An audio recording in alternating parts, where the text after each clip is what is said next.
Hello friend, मैं राहुल अपने YouTube channel आरा junction में आपका स्वागत करता हूं। इस वीडियो के माध्यम से मैं आपको बताऊंगा कि कैसे हम ईडब्ल्यूएस आवासीय आय जाति प्रमाण पत्र कैरेक्टर सर्टिफिकेट कैसे हम एसटीओ लेवल का बनवाते हैं। तो इस वीडियो में हम यही बताएंगे कि हम एसटीओ लेवल सर्टिफिकेट कैसे बनाते हैं और क्यों बनवाते हैं। तो चलिए इस वीडियो में आगे बढ़ने से पहले आपसे गुजारिश है कि मेरे चैनल को आपने अगर सब्सक्राइब नहीं किया है तो लाइक और सब्सक्राइब जरूर कर लीजिए और साथ में बेल आइकन को भी दबा लीजिए ताकि हमको मोटिवेशन मिल सके कि हम इससे भी अधिक वीडियो और जानकारी आपको पहुंचा सकूं। तो वीडियो में आगे बढ़ते हैं और सीखते हैं कि कैसे हम एसटीओ लेवल सर्टिफिकेट को बनाते हैं। तो सबसे पहले एसटीओ लेवल सर्टिफिकेट बनाने के लिए हमको आरओ लेवल सर्टिफिकेट बनाना पड़ता है। आरओ लेवल सर्टिफिकेट बनाने के बाद तभी हम एसटीओ लेवल सर्टिफिकेट को अप्लाई कर सकते हैं। जानते हैं कि एसटीओ लेवल सर्टिफिकेट की कहाँ जरूरत होती है। तो दोस्तों, अगर आप किसी सेंट्रल गवर्नमेंट की फॉर्म फिलअप कर रहे हैं तो वहां पे आपको एसटीओ लेवल सर्टिफिकेट की जरूरत पड़ती है।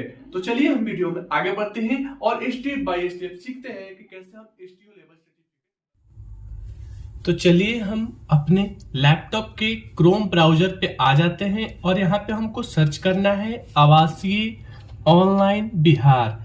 तो हम आवासीय ऑनलाइन बिहार पे क्लिक करके सर्च करते हैं तो हमारे सामने जो ये फर्स्ट वाला लिंक है इस पे हमको क्लिक करना है।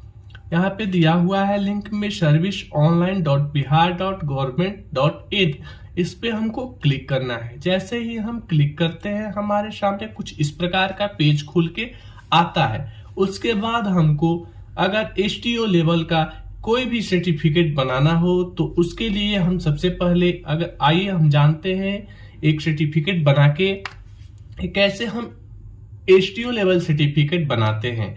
तो सबसे पहले हम ईडब्ल्यूएस बना के आपको दिखाते हैं कि एसटीओ लेवल के ईडब्ल्यूएस कैसे बनता है। तो चलिए सबसे पहले हमको आरओ लेवल का ईडब्ल्यूएस निकाल लेना है। तो ईडब्ल्यूएस निकाल लेने के बाद देखिए ये जो ईडब्ल्यूएस ये आरओ लेवल का बना हुआ है, उसको बनवाने के बाद हमको इसका एक जेपीजी फॉर्मेट में इसको एक जगह डॉक्यूमेंट्स के रूप में रख देना है और एक आधार कार्ड या वोटर आईडी कार्ड या कुछ भी आपके सामने जो आपके पास जो डॉक्यूमेंट्स है वो डॉक्यूमेंट्स को हमको एक फाइल के अंदर सेव करके रख देना है। उसके बाद अपने वेबसाइट पे आ जाएंगे आरटीपीएस पे। उसके बाद यहाँ पे समान प्रशासन विभाग पे क्लिक करेंगे। जैसे ही हम समान प्रशासन विभाग पे क्लिक करते हैं हमारे सामने सबसे नीचे में आता है आर्थिक रूप से कमजोर वर्ग के लिए आय और संपत्ति प्रमाण पत्र का निर्गम कराना। इस पे हमको क्लिक करना है। जैसे ही हम क्लिक करते हैं हमारे सामने 3 ऑप्शन खुल के आते हैं। तो चलिए हमको अनुमंडल मतलब एसटीओ लेवल पे हमारा ईडब्ल्यूएस बनवाना है तो उसके लिए हम अनुमंडल स्तर पर क्लिक करेंगे।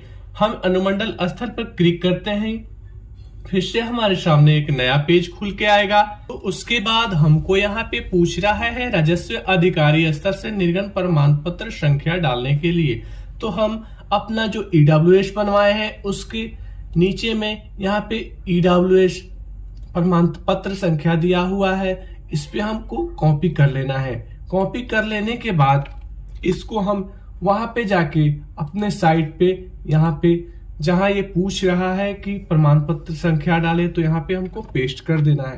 पेस्ट करने के बाद यहाँ पे पूछ रहा है हमसे आवेदक का नाम, तो हमको यहाँ पे आवेदक का नाम भर लेना है।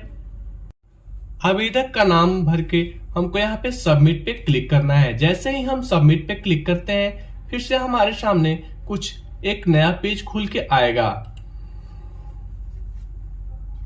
उसके बाद हमको यहाँ पे सारा चीज मिलान करके हमको यहाँ पे नीचे में कैप्चा को फिल कर लेना है। कैप्चा को फिल करके हमको फिर से सबमिट बटन पे क्लिक कर देना है। जैसे ही हम सबमिट पे क्लिक करते हैं यहाँ पे टिक मार्क पूछ रहा है, इसको हम फिल कर देते हैं। फिल करने के बाद यहाँ पे सबमिट पे क्लिक करेंगे। जैसे ही हम सबमिट पे क्लिक करेंगे हमारे सामने फिर से एक पेज खुल के आएगा। उसके बाद हमको यहाँ अटैच एविनेक्सर पे क्लिक करना है। जैसे ही हम अटैच एविनेक्सर पे क्लिक करते हैं, हमारे सामने डॉक्यूमेंट्स अपलोड करने के लिए डैशबोर्ड खुल जाता है। उसके बाद हम यहाँ पे राजस्व अधिकारी द्वारा निर्गम प्रमाण पत्र की छाया प्रति को सिलेक्ट करना है। तो हम EWS जो हम RO लेवल से बनवाए हुए हैं वो यहाँ पे क्लिक करके चूज करके अपलोड कर देना है। तो चलिए हम इसको चूज करके अपलोड कर लेते हैं। अपलोड करने के बाद हमसे डॉक्यूमेंट्स पूछा जा रहा है। तो डॉक्यूमेंट्स में हमको सेलेक्ट कर लेना है कि मेरे पास आधार कार्ड है या मनरेगा जॉब कार्ड है, मतदान प्रमाण पत्र है, जो भी आपके पास है उसको आप चूज कर लीजिएगा। चूज करने के बाद यहाँ पे चूज फाइल पे क्लिक करके जो भी हमारा डॉक्यूमेंट्स है जहां कहीं भी आप रखे हो उसको चूज करके यहाँ पे स्कैन कर लेना है। उसके बाद हमको सेव एविनेक्सर पे क्लिक करना है। उसके बाद हमारे सामने फिर से एक नया पेज खुल के आ जाएगा। उसके बाद हम अपने जो भी फॉर्म को फिलअप किए हैं उसको एक बार मिला लेंगे। मिलाने के बाद यहाँ पे सबमिट के बटन पे क्लिक करना है। जैसे ही हम सबमिट के बटन पे क्लिक करते हैं, हमारे सामने हमारा EWS STO लेवल के लिए आवेदन हो चुका है। उसके बाद हमको प्रिंट निकाल लेना है।